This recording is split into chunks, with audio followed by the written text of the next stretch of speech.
दोस्तों आज के इस वीडियो में आपको बताने वाला हूं कि आप कैसे घर बैठे अपने आधार कार्ड में अपने पैन कार्ड को लिंक कर सकते हैं।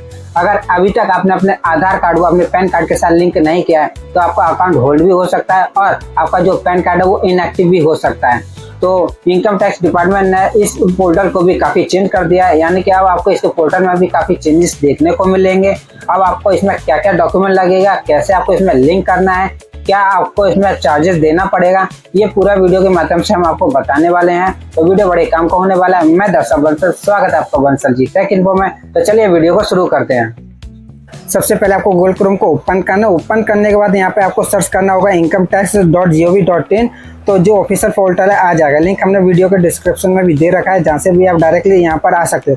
अब यहाँ पे इस पेज में नीचे की तरफ आओगे तो एक ऑप्शन यहाँ पे आपको दिखेगा, पोर्टल बदल गया है तो ध्यान से देखना, लिंक आधार व्यू स्टेटस का। तो हम इसी ऑप्शन पर क्लिक कर लेंगे तो अब हमारे सामने दो ऑप्शन आएंगे, एक तो है लिंक आधार का और दूसरा है इसी के साथ में व्यू स्टेटस का। अब जैसा कि आप सभी को पता है कि पैन और आधार लिंक होना जरूरी कर दिया गया है, मैंडेटरी कर दिया गया है। तो इसको लिंक करना जरूरी कर दिया गया। तो इसके लिए लिंक करने के लिए सबसे पहले तो ऑप्शन पे यहाँ पर क्लिक आधार का मिलता है, लेकिन इस पर हमें क्लिक नहीं करना है। हमें व्यू स्टेटस के ऑप्शन पर क्लिक करना है कि वर्तमान में हमारी स्थिति क्या है। तो हमने यहाँ पर क्लिक किया है, कंटिन्यू के ऑप्शन पर क्लिक कर लेंगे, आपका पैन नंबर दर्ज कर लेंगे और हमें अपना जो आधार नंबर है वो यहाँ पर दर्ज कर लेना है। तो व्यू लिंक आधार स्टेटस की टैब पर जैसे ही हम क्लिक करेंगे तो हमारे सामने वर्तमान जो स्थिति है वो आ जाएगी। जैसे कि आप देखोगे पैन नॉट लिंक विद आधार यहाँ पर मेरे सामने आ गया, यानी कि जो हमारा पैन कार्ड है वह आधार से लिंक नहीं है, इसलिए यहाँ पर ऑप्शन आ रहा है link Aadhaar to link your Aadhaar with PAN. तो हमें इसी ऑप्शन पे ब्लू वाले ऑप्शन पर क्लिक कर लेना है, या फिर हम होम पेज पे भी क्लिक करके यहाँ पर आ सकते हैं। तो हम इस पे क्लिक कर देंगे तो हम उसी पेज पर आ जाएंगे, लिंक करने वाले पेज पर। अब हम यहाँ पर अपना जो पैन नंबर है दर्ज कर लेंगे, आधार नंबर दर्ज कर लेंगे। अच्छा, एक चीज बता देता हूँ, वैलिडेट करने से पहले यहाँ पर आप देखोगे कि कुछ लोगों को एक्सपेंशन लिखा गया कि ऐसे लोग अगर लिंक नहीं करते हैं तो उनको कोई प्रॉब्लम नहीं है। जैसे कि कोई NRI है या फिर इंडिया के अंदर वो नहीं रह रहा है, जिसकी एज 80 साल से ऊपर हो, या फिर कुछ ऐसे स्टेटस है जहाँ पर आपको दिखाया गया जैसे आसाम, मेघालय, जम्मू एंड कश्मीर। तो यहाँ वहाँ के अगर कोई है तो वो अगर लिंक नहीं करता है तो उसको कोई दिक्कत नहीं होगी, लेकिन बाकी के जो लोग हैं लिंक करना ही होगा। तो हम लिंक करना पड़ेगा। तो हम यहाँ पे वैलिडेट के ऑप्शन पर क्लिक कर लेंगे। अब हमारे सामने एक पेज आ जाएगा जहाँ पर payment detail not found for this PAN as a message आ जाएगा। तो बेसिकली यह है कि अभी पैन को आधार से लिंक करने के लिए आपको लेट फी पेमेंट करनी होगी, क्योंकि पहले सरकार तो फ्री में लिंक कर रही थी, उसके बाद में 500 किए गए थे, फिर अब 1000 रुपये कर दिया गया है। अभी सरकार की तरफ से 1000 की जो फीस है वो पैन आधार को लिंक करने के लिए पेनल्टी के तौर पर ली जा रही है। तो हमें यहाँ पर कंटिन्यू टू पे थ्रू ई-पे टैक्स के ऑप्शन पर क्लिक कर लेना है और इसके बाद में पैन नंबर यहाँ पर दर्ज कर लेना है। कंफर्म पैन के सेक्शन में repeat pan number mobile number अपना दर्ज करना है और इसके बाद में कंटिन्यू के ऑप्शन पर क्लिक कर लेना है। हमारे मोबाइल फोन पर एक OTP आ जाएगा, हम यहाँ पर दर्ज कर लेंगे, इसके बाद में कंटिन्यू के ऑप्शन पर क्लिक कर लेंगे। तो अब देखोगे कि हमारी जो डिटेल है वो यहाँ पे वेरीफाई हो चुकी है। अब हम पेमेंट कर सकते हैं, लेकिन पेमेंट करते समय ध्यान की बात यह है कि सही कैटेगरी के अंदर आपको पेमेंट करना होगा, क्योंकि सरकार की तरफ से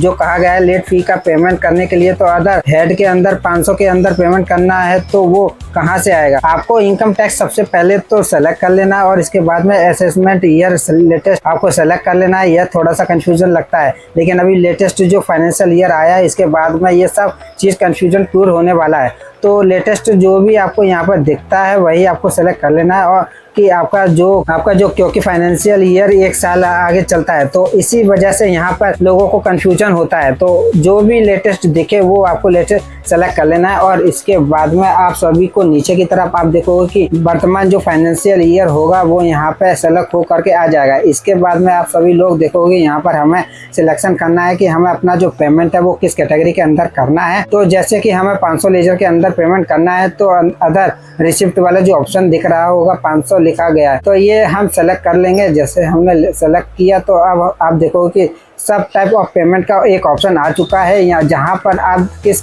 चीज़ का पेमेंट कर रहे हो। तो हम फीस पेमेंट कर रहे हैं, डिले किया है हमने पैन को आधार से लिंक करने के लिए, हमने इसका सिलेक्शन किया है, कंटिन्यू के ऑप्शन पर क्लिक कर लेंगे, फीस कैलकुलेट हो करके ऑटोमेटिकली आ जाएगी। एक चीज़ ध्यान रखना है कि कभी भी चालान में जब भी आप लेटेस्ट पेमेंट कर रहे हो तो वहाँ पर मैनुअली फिल नहीं करना है, ऑटोमेटिकली सिस्टम जनरेट आना चाहिए। कई लोग क्या करते हैं कि ई-टैक्स पे करने के लगते हैं और उसमें फिर पेमेंट आपका फंस जाता है। यहाँ पर आपको ऑटोमेटिक कैलकुलेट हो करके आ जाता है कि आपका जो पेमेंट है वो 1000 है। हमने यहाँ पर कंटिन्यू के ऑप्शन पर क्लिक कर लिया है। अब आप देखोगे कि हमारे सामने पेमेंट करने के लिए मल्टीपल पेमेंट मेथड आ चुके हैं। हम चाहे तो यह पेमेंट है नेट बैंकिंग के माध्यम से कर सकते हैं, डेबिट कार्ड के माध्यम से कर सकते हैं, फिर RTGS या NEFT के या फिर UPI क्रेडिट के माध्यम से कर सकते हो। तो इसी के तो किसी भी एक मोड से आप पेमेंट कर सकते हो। हमने यहाँ पे सेलेक्ट कर लिया है कि पेमेंट गेटवे से कर रहे हैं, तो क्योंकि छोटा सा पेमेंट है तो हमें पेमेंट गेटवे के जरिए काफ़ी स्मूथली पेमेंट हो जाता है। तो हमने यहाँ पे सेलेक्ट किया है। अब हम किसी भी एक बैंक को सेलेक्ट कर लेंगे। यहाँ पर आपका जो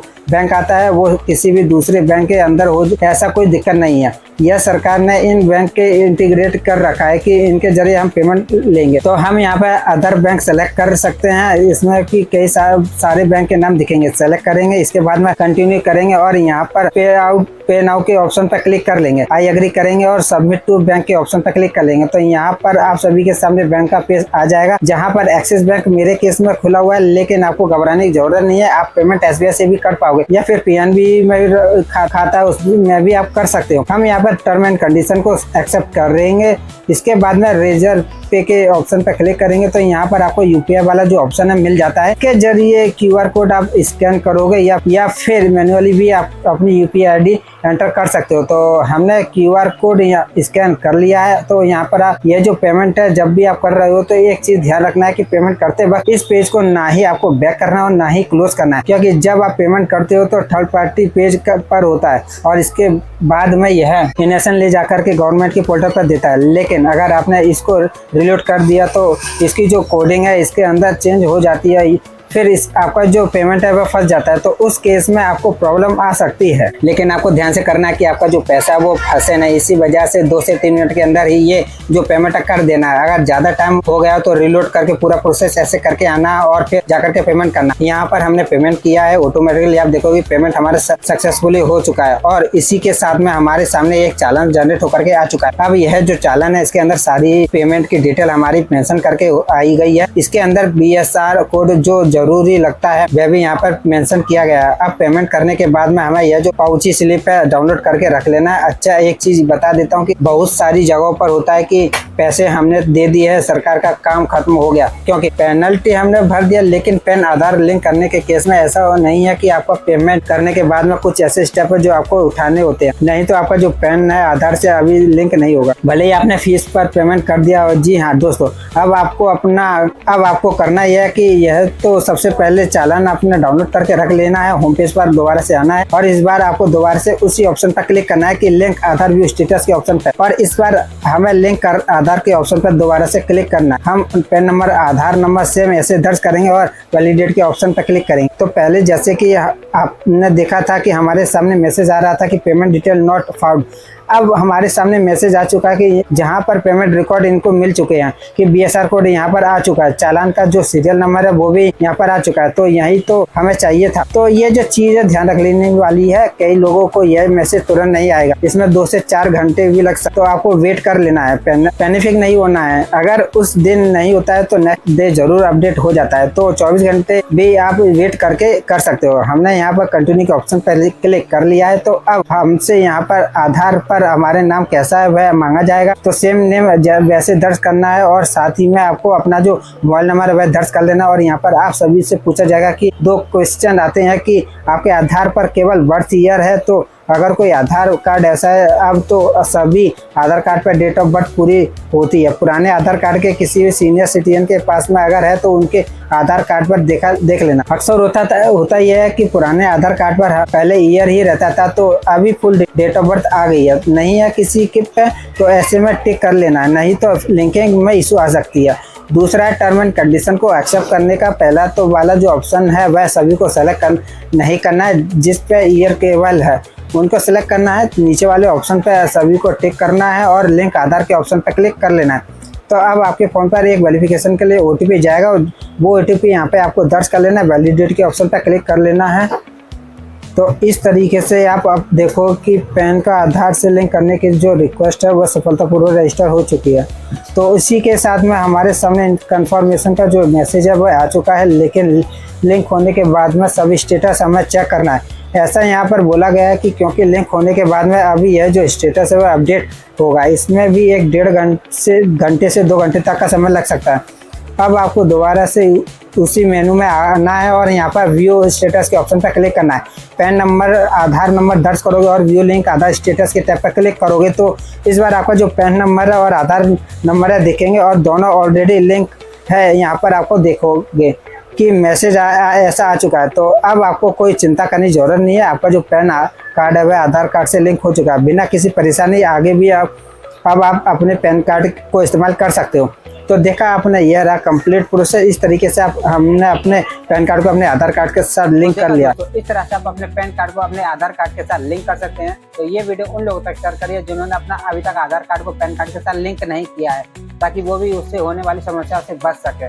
तो वीडियो अगर अच्छा लगा तो वीडियो को लाइक करें, कमेंट करें। अगर आप चैनल पर नए हैं तो चैनल को सब्सक्राइब करना ना भूलें और साथ में बेल आइकन भी दबाना ना भूलें, ताकि इस तरह की इंफॉर्मेटिव वीडियो हम आप तक पहुंचा सके।